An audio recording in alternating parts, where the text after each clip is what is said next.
आशा करता हूँ आप सब लोग अच्छे होंगे। तो चलिए हम स्टार्ट करते हैं यार। तो क्या आज पढ़ ले यार। तो आज क्या पढ़ें, चलिए। हमारा अस्तित्व।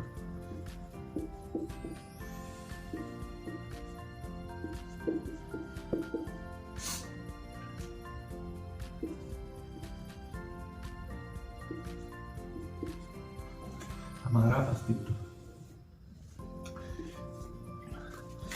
तो देखिए भैया, इस संसार में हमारी बहुत कुछ हैसियत नहीं है।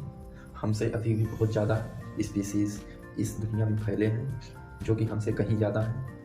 खैर, अगर देखा जाए तो विज्ञान कब संघर्ष करते करते अभी 18 से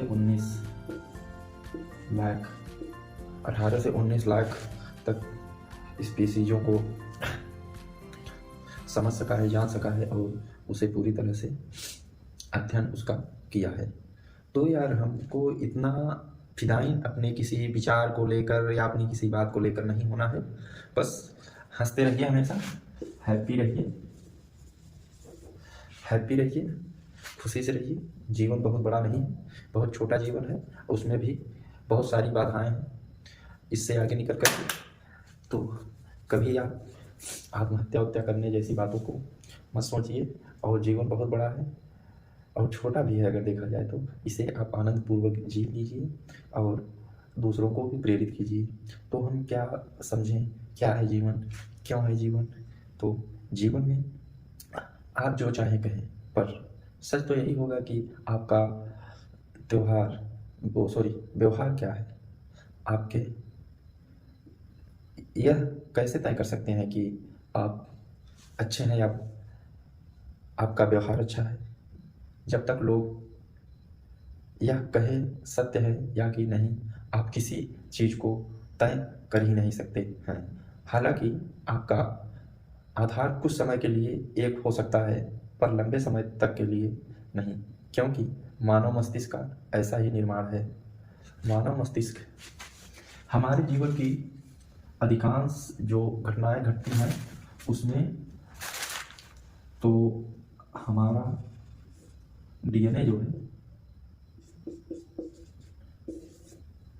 उसको नोट करता है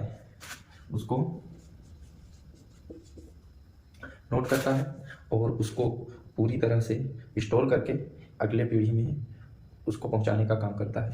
जैसे कि कई बीमारियां हो गई, या आपका इंटेलिजेंस कैसा है, आपका व्यवहार कैसा होगा, आपके अंदर कौन कौन सी बीमारियां होंगी, ये सब हमारा डीएनए तय करता है। इसमें सब स्टोर होता है। ऐसे ट्रांसफ़र होते हम आज यहाँ तक पहुँच आए हैं। तो इसमें बहुत अधिक कुछ समझने की नहीं है बात, पर आप प्रकृति के नियमों का ऐसा ही वर्णन कर सकते हैं जो कि हम अगर देखें तो हम भले कह लें कि यार हम बहुत समझदार हैं, पर हम समझदार कैसे हैं, क्या है समझदारी। मान लो कि यहाँ पर 10 डॉग्स हैं। मानो कि इनका कलर जो है रेड है। आपने माना कि इससे पहले डॉग नहीं देखे थे और आपने अचानक 10 डॉग देख लिए और आप उसी को लेकर ढूंढ रहे हैं अपने गांव में, अपने समाज में, अपने एरिया में कि हमने ये देखा, ये रेड ही होते हैं। आपकी धारणा इतनी पड़ गई, बट आपसे पहले भी कोई देखा हुआ व्यक्ति अगर ये कहे नहीं दूसरे भी कलर होते हैं तो आप मानने के लिए तैयार ना हो और आप उस पर लड़ने के लिए तैयार हो जाएं, तो यह ज्ञानता नहीं, यह अज्ञानता पूरी तरह से 101% अज्ञानता की ओर आ जाती है। इसीलिए कोई भी चीज़ आप डिसाइड नहीं कर सकते। अगर देखा जाए तो आप कैसे डिसाइड कर लिए, या फिर हमारे आपके पूर्वज कैसे डिसाइड कर लिए कि अच्छा है ऐसा है तो इसको काला ही कहेंगे। एक मानक होता है कि हाँ चलो ये ऐसा बना हुआ है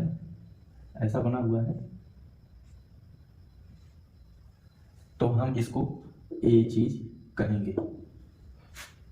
उसी के आधार पर वो पीढ़ी दर पीढ़ी ट्रांसफर होती रहती हैं। आखिर में जितना भी ज्ञान है हम लोगों के बंदर से लेकर के अब तक की जर्नी में हमारे डीएनए ने हमें बहुत, अब जो जीन सेव होती है हमारे, उसने बहुत अधिक भूमिका निभाई है, क्योंकि हमारा पूरा सृजन ही डीएनए ही है। ये सुन, डीएनए डीएनए यूँ मान लो कि ए हमारा मास्टर मदर है, मदरबोर्ड हमारा यही है, इसी से पूरा संचालन होता है। ठीक, तो आप प्रकृति के नियमों से भिन्न नहीं। प्रकृति का नियम स्टार्ट टू एंड चाहे जो भी हो, उसी प्रकार आप भी और सभी प्रकृति की तुलना में आप और हम सब बहुत छोटे, मानो पूरे शरीर में एक बाल के बराबर है। फिर भी हम किस बात का गुमान रखते हैं, है कि नहीं? फिर भी हम किस बात का गुमान रखते हैं कि हम सब कुछ करने या कर लेने वाले हैं। यहाँ यह कहना बुरा नहीं है कि हमसे ज़्यादा इस जहाँ में उन जीवों का आधार है जिसे हम तुच्छ समझते हैं। यदि वह सब तुच्छ हैं तो हम कहाँ से अतुच्छ या बहुत समझदार या बहुत जानकार हो सकते हैं। हमारी पृथ्वी का संतुलन बनाने में, संतुलित करने में, हमारी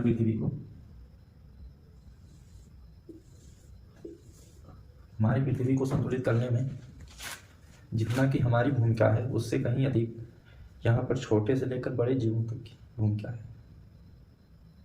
वो अलग बात है कि हम उन सब से अधिक गतिमान और दिमागवान हैं, पर इसका मतलब यह नहीं कि हम सर्वश्रेष्ठ हैं। यदि आप श्रेष्ठ हैं तो वो अश्रेष्ठ कैसे हो गए, या आप कैसे तुलना कर लिए? मानो एक चींटी है, आप कितने भी श्रेष्ठ हैं, क्या चींटी वाला काम आप कर सकते हैं? आप चींटी के बिल में जा सकते हैं? नहीं ना। तो ठीक इसी प्रकार से जो भी यहाँ पर है, सबका वजूद एक जैसा है। आप उसे तुच्छ ना समझें और अपने बराबर ही समझ करके उससे व्यवहार करें और पूरी तरह से उसका साथ सहयोग करें। बिना अर्थ के किसी को क्यों मारना? यदि हम मारते हैं किसी को तो अब आप कहोगे, आप या हम सब लोग कहेंगे जो देख रहे हैं कि और जीव क्यों मारते हैं। तो आप व्यर्थ ना मारे किसी को। यदि आप किसी को व्यर्थ मारते हैं तो यह आपका बुद्धिमान वाला दिमाग नहीं कहलाएगा।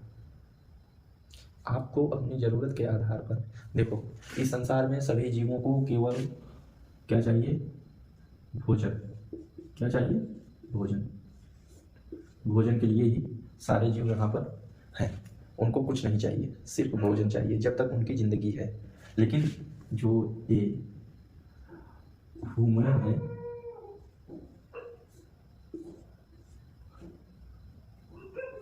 इसको सब चाहिए, सब चाहिए। इसके पास भले ही कितना भी भोजन हो, उसको न खा करके दूसरे की थाली का छीनेगा, है कि नहीं? ये ज़्यादातर हर जीव में नहीं देखने को मिलता, पर कुछ जीवों में अधिक देखने को मिलता है। तो ठीक उसी प्रकार प्रकृति का नियम सबके ऊपर लागू होता है, जैसे कि हम पे, आप पे और अन्य जीवों पर। पेट के लिए सभी लड़ते हैं, पेट के लिए ही सभी संघर्ष करते हैं। एक मौसम होता है उनका प्रजनन का, सभी में माँ पौधारियाँ होती हैं, पर इंसानों में थोड़ा सुसज्जित तरीके से समाज का निर्माण हुआ है। फिर भी उसमें भी आ जाता है। तो देखो, रेप होता है तो वो क्या है? वो जानवर वाला प्रवृत्ति नहीं है। आप हमेशा उसी के पीछे परेशान, कोई मतलब नहीं है यार। ये सब करने से कोई मतलब नहीं। आपको जीवन मिला है तो आप सिविलाइज्ड होकर जी लीजिए और दूसरों को भी जीने के लिए प्रेरित कीजिए।